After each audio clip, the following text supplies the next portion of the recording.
ఏ ముఖ్యమంత్రి కూడా ఇట్లా బిహేవ్ చేసి ఉంటాడు. ఏ ముఖ్యమంత్రి గారైనా అది ఒక అత్యున్నతమైనటువంటి పదవి, అది ఎవరికీ శాశ్వతం కాదు. కానీ పదవిలో ఉన్నప్పుడు రాష్ట్ర ప్రయోజనాలే పరమావధిగా పనిచేయాల్సినటువంటి అవసరం ఉంది. రాష్ట్రాన్ని అభివృద్ధిలో నడపడం అంటే చిల్లర మల్లర రాజకీయాలు చేయడమో ప్రతిపక్షాల మీద నోరు బారేసుకోవడమో కాదు కదా. రాష్ట్రం యొక్క ప్రతిష్టను, రాష్ట్రం యొక్క గొప్పతనాన్ని, రాష్ట్రం యొక్క ఇమేజ్ పెంచే విధంగా పనిచేయాలి. అది రేవంత్ రెడ్డికి మంచిది, రాష్ట్ర భవిష్యత్తుకు మంచిది. నేను మీకు నోట్ కూడా ఇస్తా భాయ్ sir, I will give you detail note also. కొన్ని పాయింట్స్ మాత్రమే నోట్లో లేని చెప్తాను. రాష్ట్ర భవిష్యత్తుకు మంచిది అంటే చాలా లెక్కలు చెప్పాలి, నేను గణాంకాలు చెప్తున్నా చాలా వరకు. ఆ గణాంకాలు ఏంటంటే తప్పుపోయే అవకాశం ఉంటుంది కనుక నేను I'm giving a note also. యాక్చువల్గా హైదరాబాద్లో వెళ్దాం అనుకున్నా, బట్ ఇక మెదక్లో ఉన్నాం, మా మిత్రులందరూ కూడా స్టాఫర్స్ ఉన్నారని ఇక్కడనే మాట్లాడుతున్నా. ఆ గణాంకాలు అంకెలు తప్పుపోకూడదని చెప్పి ఐఎమ్ గివింగ్ ఏ నోట్. ఈరోజు ఆయన ప్రసంగంలో అంటే మొన్న 16వ ఆర్థిక సంఘం వచ్చినప్పుడు కూడా రాష్ట్ర ప్రభుత్వం ఆర్థిక సంఘాన్ని కూడా తప్పుదో పట్టించే విధంగా రాష్ట్రం అప్పుల కుప్పైందని చెప్పే ప్రయత్నం చేశారు. ఈరోజు ముఖ్యమంత్రి గారి ప్రసంగంలో కూడా గత 10 ఏళ్లలో ప్రభుత్వం అప్పులు చేసింది అని చెప్పి మా మీద బురద జల్లేటువంటి ప్రయత్నం చేస్తున్నారు. అంటే ప్రభుత్వ వేదికల మీద ఫైనాన్స్ కమిషన్ లాంటి కాన్స్టిట్యూషనల్ బాడీని కూడా తప్పుదో పట్టించే విధంగా ఈ ముఖ్యమంత్రి గారు మాట్లాడడం ఇది చాలా దురదృష్టకరం, సిగ్గుచేటు కూడా. ఎందుకంటే అసలు రేవంత్ రెడ్డి ఆయన ప్రభుత్వం ఏర్పడ్డదే అబద్ధాల పునాదుల మీద.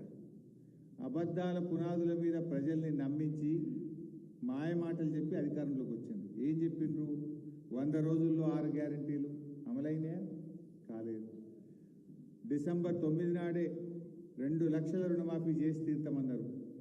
దాదాపు 10 నెలలు అయిపోయి ఏడాది దగ్గరకు వస్తుంది, రుణమాఫీ పూర్తి కాలేదు. తులం బంగారం అన్నారు, 5 లక్షల రూపాయల భరోసా కార్డు అన్నారు, 4,000 పింఛన్ అన్నారు. పక్కన చంద్రబాబు నాయుడు ఆంధ్రప్రదేశ్లో గద్దెనెక్కిన మొదటి రోజే 4,000 పెన్షన్ ఇచ్చిండు కదా. నువ్వెందుకు ఇయ్యవు? నువ్వు అన్నావు కదా డిసెంబర్లో ఇందిరమ్మ రాజ్యం రాగానే 4,000 పెన్షన్ ఇస్తా అన్నావు కదా. కేసీఆర్ 200 ఉన్న పెన్షన్ 2,000 చేస్తా అన్నాడు. మొదటి నెలలోనే ముఖ్యమంత్రిగా పదవీ బాధ్యతలు చేపట్టిన మొదటి నెలలోనే కేసీఆర్ 2,000 ఇచ్చిండు. 10 అంతలు పెంచుతా అన్నాడు. మొదటి టర్ములో 200 1000 చేసిండు, మళ్ళీ గెలిస్తే 2,000 చేస్తా అంటే 2,000 మొదటి నెలలోనే 2,000 ఇచ్చిండు కేసీఆర్. పక్కన ఆంధ్రప్రదేశ్లో చంద్రబాబు నాయుడు మొదటి నెలలోనే 4,000 ఇచ్చిండు. నువ్వు 10 నెలలు అయింది, నీ ఏమైనా నీ 4,000 అని నేను అడుగుతా ఉన్నా. ఏమైనా నీ 4,000? 10 నెలలు అయినా నీ 4,000 రాకపోయా. అంటే రేవంత్ రెడ్డి గారి అన్నీ కూడా అబద్ధాల పునాదుల మీద ఇవాళ అధికారంలోకి వచ్చిండు. దురదృష్టం ఏంటంటే ప్రభుత్వాన్ని కూడా అబద్ధాల పునాదుల మీదే నడుపుతున్నాడు. ఇట్లా ప్రభుత్వాన్ని అబద్ధాల పునాదుల మీద నడిపితే రాష్ట్ర భవిష్యత్తు ప్రశ్నార్థకంగా మారే ప్రమాదం ఉంటుంది. రాష్ట్ర భవిష్యత్తు దెబ్బతినేటువంటి అవకాశం ఉంటుంది. అసెంబ్లీలో తెలంగాణ రాష్ట్ర ప్రభుత్వ ఆస్తులు అప్పులు అని ఒక వైట్ పేపర్ రిలీజ్ చేసినారు. ఆ రోజు 6,85,000 కోట్ల అప్పులు అని చెప్పారు. నేను ఆ రోజే చెప్పిన ఈ ప్రభుత్వం డిసెంబర్లో ఏర్పడితే వచ్చే 4 నెలల్లో కాంగ్రెస్ ప్రభుత్వం తీసుకుపోయే అప్పును కూడా అందులో కలిపి చెప్పారు. డిసెంబర్ 7 నాడు రేవంత్ రెడ్డి ఎక్కిండు, డిసెంబర్ 7, 2023 నాడు ఎక్కిండు. అందులో ఏం పెట్టిండ్రు? మార్చి 2024 దాకా కాంగ్రెస్ ప్రభుత్వం తీసుకున్న అప్పులను కూడా అలా కలిపి చెప్పారు. తీసుకోబోయే అప్పులు ఇంకా అప్పటికి తీసుకొని కూడా అలా కలిపేసారు పుణ్యాత్ములు. అంటే ఏదో ఒక రకంగా తమ చేతగానితనాన్ని, తమ ఫెయిల్యూర్స్ను గత ప్రభుత్వం మీద నెట్టివేసి చేతులు దులుపుకోవాలని రేవంత్ రెడ్డి చూస్తున్నాడు. ఇడిచిపెట్టమా? ఎట్టి పరిస్థితుల్లో నేను ఇడిచిపెట్టాం. వాస్తవం ఏంది? యాక్చువల్గా నేను ఇక్కడ చెప్తలేను, అసెంబ్లీలోనే చెప్పిన. నిండు శాసనసభలో బడ్జెట్ సమావేశాల చర్చలో చెప్పిన. నేను బడ్జెట్ మీద మొన్న నేనే బీఆర్ఎస్ పార్టీ పక్షాన మాట్లాడి ఈ అప్పుల మీద కాంగ్రెస్ పార్టీ రేవంత్ రెడ్డి చేస్తున్న దుష్ప్రచారాన్ని నిండు శాసనసభలోనే చెప్పాను. కానీ వాళ్ళకి బుద్ధి రాలే, సోయి రాలే. అదే అబద్ధాన్ని మళ్ళీ మళ్ళీ చెప్తున్నారు. ఒక అబద్ధాన్ని 100 సార్లు చెప్తే నిజమైతుంది అనేటువంటి రీతిలో గోబల్స్ను మించిపోయి రేవంత్ రెడ్డి ప్రభుత్వం అబద్ధాలు మాట్లాడుతూ ఉన్నది. నేను అసెంబ్లీలో చెప్పిన, ఇక్కడ చెప్తలేను. రేవంత్ రెడ్డి అక్కడ కూర్చొని ఉండగా, ఆర్థిక మంత్రి బట్టి విక్రమార్క కూర్చొని ఉండగా శాసనసభలో వాళ్ళని కూర్చోబెట్టి చెప్పిన, తప్పుంటే ఇక్కడే చెప్పండి అని శాసనసభలోనే వాళ్ళని నిలదీసిన. ఆడనేమో అసెంబ్లీలో నోర్లు మూసుకున్నారు, బయట మాత్రం వేదికల మీద మళ్ళీ అవే అబద్ధాలను ప్రచారం చేసే ప్రయత్నం చేస్తున్నారు. బీఆర్ఎస్ ప్రభుత్వం తీసుకున్నటువంటి అప్పు 6,85,000 కాదు, అది కేవలం 4,26,000 మాత్రమే అని చెప్పి చాలా స్పష్టంగా అసెంబ్లీలో నేను చెప్పడం జరిగింది. 4,26,000ను 6,85 చేసి చెప్తున్నారు. ఆ 4,26,000లో కూడా ఉదయ్ స్కీమ్ కేంద్ర ప్రభుత్వం బలవంతంగా డిస్కామ్ల అప్పులు రాష్ట్ర ప్రభుత్వం తీసుకోవాలని మెడ మీద కత్తి పెడితే తీసుకున్న 9,000 ఉన్నాయి ఆ 4,26లో. ఆ 4,26లో కరోనా వచ్చినప్పుడు 2 ఏళ్లు కేంద్ర ప్రభుత్వమే మీరు ఎక్కువ క్యాపిటల్ ఎక్స్పెండిచర్ చేయండి అని మన మీద బలవంతంగా ఒత్తిడి పెడితే 27,000 కోట్లు కరోనా సందర్భంగా చేసిన అప్పు కూడా ఈ 4,26లోనే ఉన్నది. ఇది కాకుండా రాష్ట్రానికి ఆర్థిక సంఘం నుంచి గ్రాంట్గా రావాల్సినటువంటి 2,459 కోట్లు కేంద్రం గ్రాంట్గా ఇవ్వాల్సింది అప్పుగా ఇచ్చింది కూడా ఈ 4,26లోనే ఉంది. ఉన్నది 4,26. మొన్న అసెంబ్లీలో చెప్పింది 6,85. ఇవాళ తెలంగాణ ప్రజాపాలన దినోత్సవంలో 7 లక్షల చిల్లర చెప్పిండు ముఖ్యమంత్రిగా, వెంచనే ఉన్నాడు. కానీ అసెంబ్లీలో 6,85 అన్నాడు, ఇవాళ ప్రజాపాలనలో 7 అంటున్నాడు. అసలు 10 ఏళ్ల బీఆర్ఎస్ పాలనలో జరిగిన అప్పు 4,26,000 మాత్రమే. ఇది రాష్ట్ర ప్రభుత్వం చెల్లించాల్సిన అప్పు, రాష్ట్ర ప్రభుత్వం కట్టాల్సింది, రాష్ట్ర ప్రభుత్వం గ్యారంటీగా తీసుకున్నది, రాష్ట్ర ప్రభుత్వం కడుతున్నటువంటి అప్పు 4,26,000 మాత్రమే. ఈ 4,26లో కరోనాలో కేంద్రం చెప్తే చేసిన 27,000 కోట్లు ఉంది. డిస్కామ్ల అప్పు రాష్ట్ర ప్రభుత్వం తీసుకున్న 9,000 కోట్లు ఉంది.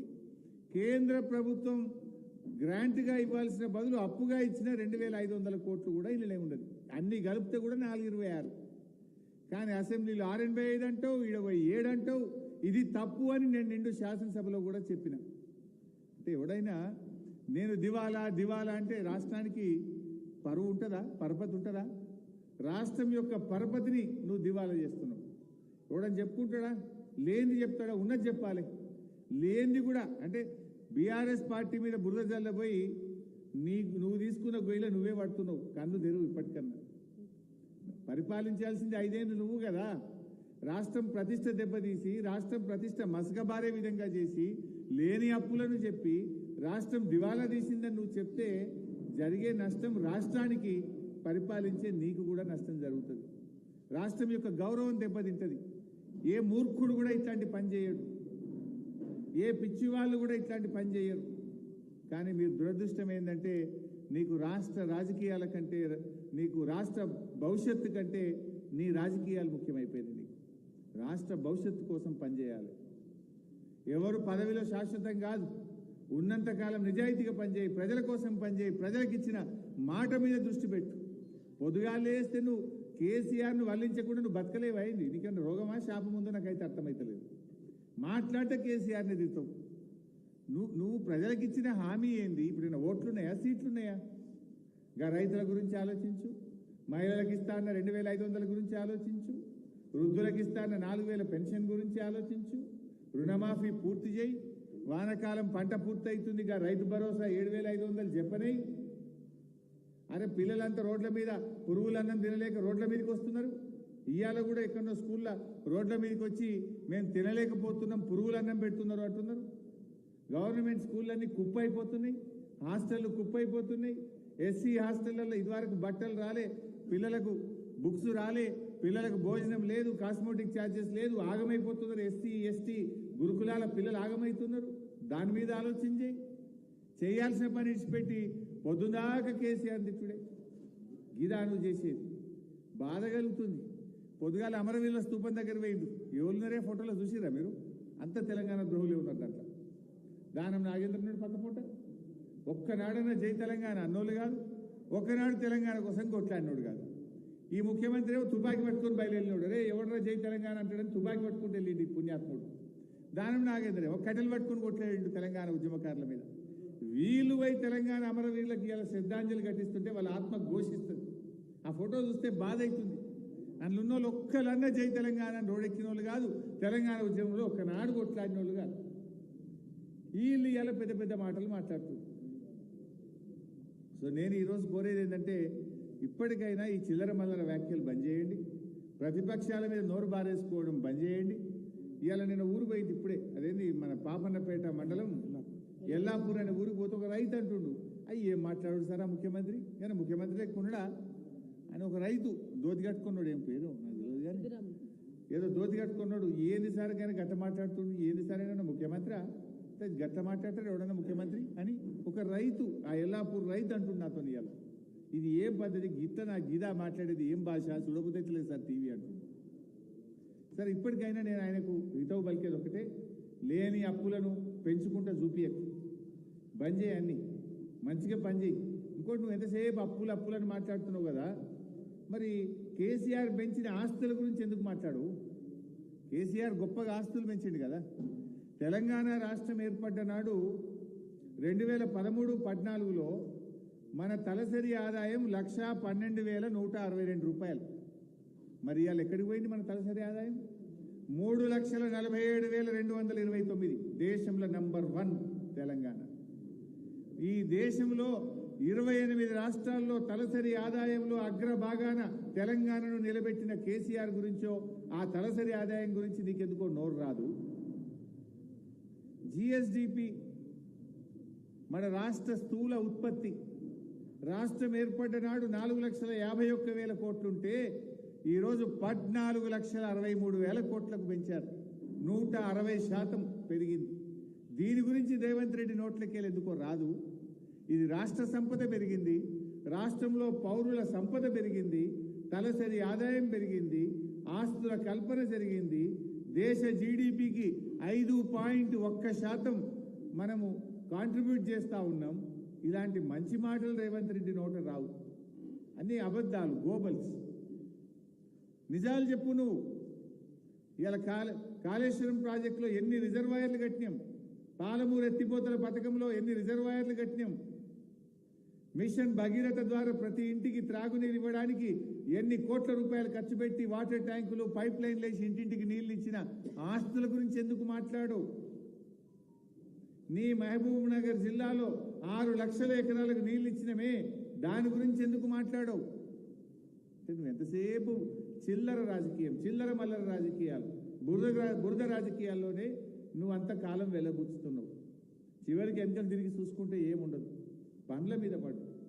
రాష్ట్రం ప్రతిష్ట దెబ్బతీయకు, రాష్ట్రం పరువు దెబ్బతీయకు.